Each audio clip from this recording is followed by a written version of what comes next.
দিলীপ ঘোষ বলছেন যে মুসলমানরা কোন হরিদাস। আরে দিলীপ ঘোষ কি বলেছে ওটা তার ব্যক্তিগত ব্যাপার, ওটা সরকারের ব্যাপার না, ওটা পার্টিরও ব্যাপার না।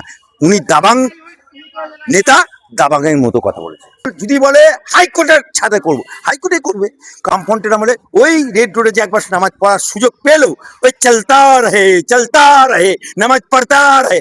আজকে যদি ভারত সরকার যশস্বী প্রধানমন্ত্রী প্রোগ্রাম বলে আমি বিমানবন্দর করব, বিমানবন্দর রাখতে হবে। নামাজ পবিত্র ঈদের নামাজ, একটি ধর্মের নামাজ, ইসলাম ধর্মের নামাজ। রেড রোডে যখন বন্ধ হলো তখন সিএম এর কাছে অ্যাডভোকেট আলী আব্দুল চাঁদ, কাসেম আলী, রুচিনা রহমান আরও বেশ কয়েকজন বিশিষ্ট ব্যক্তি আমরা যখন সিএম এর কাছে গেলাম বর্তমান যে নামাজ প্রতি বছর হয়, আপনি ইতিহাসটা খেয়াল রেখেছেন? রেড রোডে নামাজ কোনোদিনই হতো না। তাহলে রেড রোডে নামাজ হলো কি করে? স্বাধীনতার পর নামাজ হতো শহীদ মিনার ময়দানে। এক বছর প্রচন্ড বৃষ্টি হলো, 1 কোমর সমান জল, 1 কোমর সমান পানি।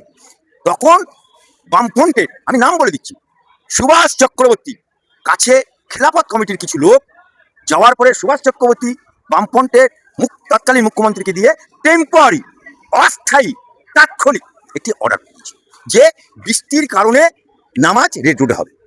আপনার এলাকায় বন্যা হয়েছে, আপনার আপনার একতলা বাড়ি ডুবে গেছে, আপনি কোথায় আশ্রয় নেবেন? স্কুলে। বা এলাকায় দোতলা বাড়ি থাকলে বাড়িটা কি আপনার হয়ে যাবে? বা স্কুলটা আপনার হয়ে যাবে? হতে পারে না। ঠিক সেই রকম তাৎক্ষণিকভাবে আমাদের কাছে ডকুমেন্ট আছে, আমার কাছে ডকুমেন্ট আছে, কারণ সরকার যে লিখিত করে যায় সেই ডকুমেন্ট থাকে। সেই ডকুমেন্টের ভিত্তিতে আমি বলছি তৎকালীন সরকার অস্থায়ী, তাৎক্ষণিক, টেম্পোরারি নামাজ পড়তে দিয়েছিল ওই বছরের জন্য। কিন্তু মুসলমান লোক বামফ্রন্টের আমলে ওই রেড রোডে যে একবার নামাজ পড়ার সুযোগ পেলো, ওই চলতা রহে নামাজ পড়তা রহে। তারপরে সরকার চলে গেল, তারপরে এলো মমতা বাবুর সরকার। সেই মমতা বাবু वो भी 15 बছর चलता रहे नमाज चलता रहे रेड रोड। लेकिन মমতা বাবু ওই রেড রোডের নামাজটাকে রাজনৈতিক মঞ্চ করে ফেললো। বললো নামাজে গিয়ে বলছে আল্লাহ আমিন আল্লাহ আকবার, ওখানে গিয়ে প্রধানমন্ত্রীর কোমরে দড়ি পড়াচ্ছে। অর্থাৎ রেড রোডের নামাজটাকে রাজনৈতিক মঞ্চ করেছিল। তাই নামাজ বন্ধ যখন হয়ে গেল, তারপরে আমরা যখন শুভেন্দুর কাছে গেলাম, শুভেন্দু তৎক্ষণাৎ ব্রিগেডটা সিলেক্ট করে দিল। আপনারা দেখেছেন ব্রিগেডের নামাজের আগের দিনে আমি, লালবাজারের পুলিশ, খেলাফত কমিটির সেক্রেটারি, মেম্বার, আমরা সবাই মিলে কোথায় না অজুর পানি রাখা হবে, নামাজ পড়তে গেলে অজুকায় পানি রাখা হবে, কোথায় গাড়ি রাখা হবে, কোথায় ইমাম দাঁড়াবে, কোথায় মুয়াজ্জিন দাঁড়াবে, সমস্ত ব্যবস্থা করে আমরা ফিরে এলাম। ওই নামাজকে কেন্দ্র করে জাভেদ খানকে দিয়ে মমতা ব্যানার্জি দাঙ্গা লাগাতে চেয়েছিল যে রেড রোডে নামাজ করো, দাঙ্গা লাগাও। এটা আমি বলছি না, জাভেদ খান নিজে বলছে, মমতা ব্যানার্জি অর্ডার দিয়েছিল।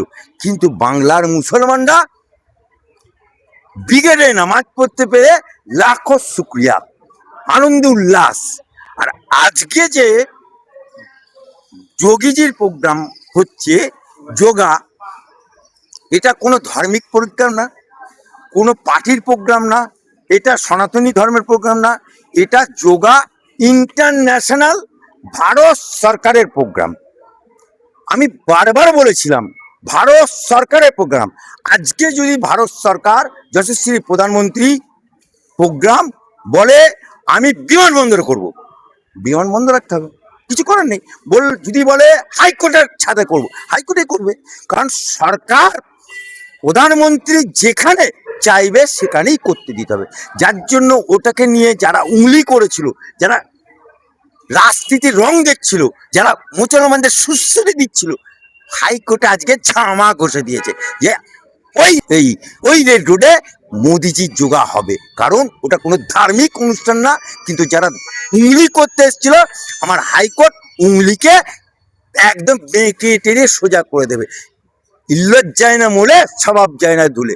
যারা উংলি করার তারা উংলি করবে, বললেওয়ালা বলবে, শুনলেওয়ালা শুনবে, আর যোগীজি যোগা করবে।